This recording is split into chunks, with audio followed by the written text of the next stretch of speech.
الرحمن الرحيم العاقبة للمتقين ولا عدوان إلا على الظالمين وبعد وريت محمد علينا نوفا الله يرحمه وزارة أمنية عيدك أمنية دولة الفدرالية الصومالية جنسية فشلية واحدة بالعدينية كشباب كله يقانو قرحي مع صناعي شعبنا الصومالية لبيك صداق هذا فشلية وحا فشلية عيدك أمنية أنا عضو وزارة الفضل الله لي هاي هذا وما سنتين شغالين مسكين لما الله عدو كانوا حلي هاي مر والبا وحنا بلنا إن الساعة أيضا اللي فشلي بلن كانوا وحوي هاي أدانا هاي عيدا كأمني كدولة الفدرالية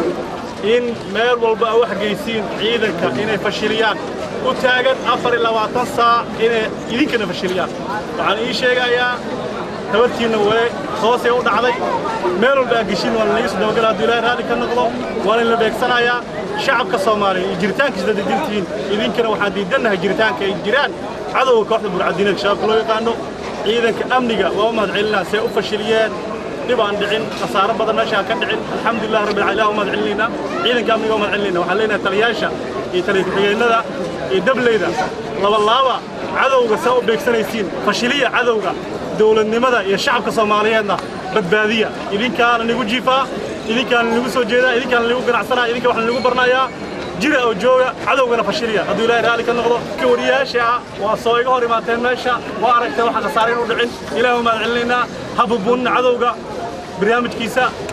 وتقدر إيه waxa uu maanta qaban kara ma jirto ciidankana waxay taagan yihiin meel walba luuq walba way taagan yihiin waxa uu taagan yihiin inay shacabka Soomaaliyeed iyo dawladnimada ay badbaadiyaan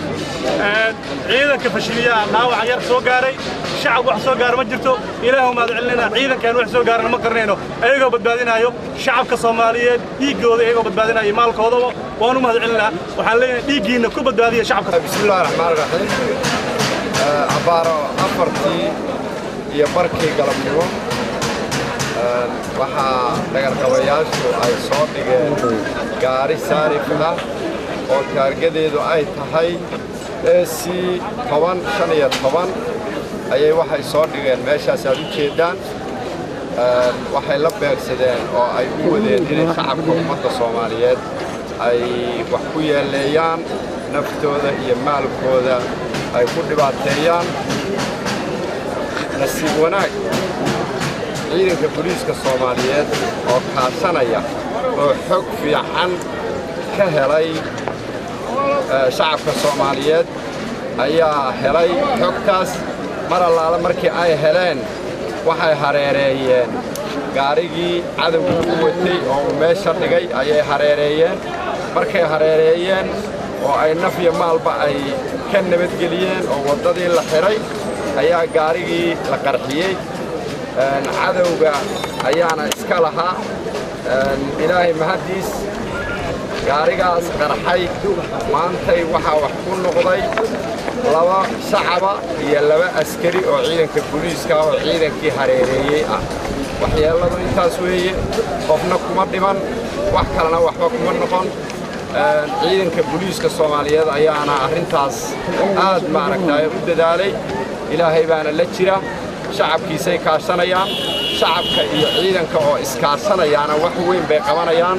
shacabku markii la iskaashado oo uu shacabku dadaalana qasaaraha cadawgu intaas uu noqdaa diyaar bayna u yihiin 24 saacna way u taagan yihiin wayna dadaalayaan waxyeeladuna intaasay ahayd waxa meesha ka dhacayna intaasay ahaayeen qaaligu saarif buu ahaa taargadiisu waxay ahayd AC 1015 waad u jeedaan sida loo dadaalayo wadadan waxa ciidanka booliiska taliyaha ciidanka booliisku uu amray in askarta ugu firfircoon askarta ugu dadaalka badan askar fara badan jidkan lagu safo waa u jeedaan taraafikada taagan ciidanka taagan waa la dadaalay laakiin dadaalku ma ahan in wadada oo dhan hal la xiro dhayiri wadada oo dhan lama xirin wadadu way furan tahay inta dadaal lagu bixiyay iyo inta jundi lagu bixiyana waa u jeedaan dawladda dhanna waxay maaragtay aad u fiirinaysaa wadadan weeye waana la dadaalaa intii tamara ciidankuna 24 saac waana dhimanayaan waana ku dhaawacmayaan waa u jeedaan ciidanka iyo shacabku markii ay iskaashadaanna qasaarada intaan iyo wax ka sii hooseeya ka dhigi karaan hadii ilaahay gaariga cadawga qarxiyay cadawguna inteedaanu noo eg yahay Soomaalina weeye marka aad u mahadsantihiin